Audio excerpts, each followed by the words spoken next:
দেখেন, আপনারা জানেন দীর্ঘদিন থেকে রাজনীতি করছে, এখানে এত ফর্মাল বক্তব্য দেওয়ার কিছু নাই। যে কয়জনই আছেন আপনাদেরকে একটা জিনিস আশ্বস্ত করতে চাই, সেটা হচ্ছে মহাদেবপুর বদলগাছিতে 1 বছরের মধ্যে প্রত্যেকটা ইউনিয়নে স্বাস্থ্য কমপ্লেক্স করা হবে। কি করা হবে? ইউনিয়নে স্বাস্থ্য কমপ্লেক্স করা হবে। সেখানে এমবিবিএস ডাক্তার থাকবে, নার্স থাকবে, আয়া থাকবে, ডায়াগনস্টিক সেন্টারও থাকবে। হয়তো খুব কঠিন যেগুলো এমআর বলে না, এমআরআই ওগুলা হবে না। রক্ত পরীক্ষা বলেন, এটা বলেন, সেটা বলেন, এই নর্মাল পরীক্ষাগুলো ফ্রিতে করা হবে এবং মেডিসিন দেওয়া হবে ফ্রিতে।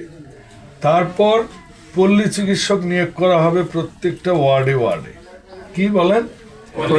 জ্বর, সর্দি, কাশি, আমাশয়, ছোটখাটো চোখ উঠছে, এই বিষয়গুলা যেন ওয়ার্ডে পল্লী চিকিৎসক ট্রেন করে প্যারামেডিক নিয়োগ করা হবে। কথা বুঝছেন? এটা প্রত্যেকটা জায়গায়, এই মহাদেবপুর বদলগাছি, সারা বাংলাদেশে আমাদের প্ল্যান আছে। স্বাস্থ্য নিয়েই কথা বলি। আসলে আমাদের দেশ তো খুব হতভাগার দেশ। গরিবরা গরিবই থাকে, বড়লোকরা বড়লোক হয়।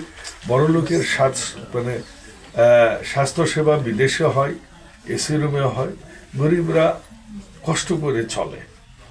এই অবস্থা থেকে পরিবর্তন করার জন্য অনেক কষ্ট করতে হবে। ইদানিং অনেকে বলতেছে যে 54 বছর যারা পারেনি তারা এখন কি করবে। আমাদের কথাটা হচ্ছে কি, যেখানে 54 বছর 53 বছর না, শহীদ প্রেসিডেন্ট জিয়াউর রহমান 3 বছরে কিন্তু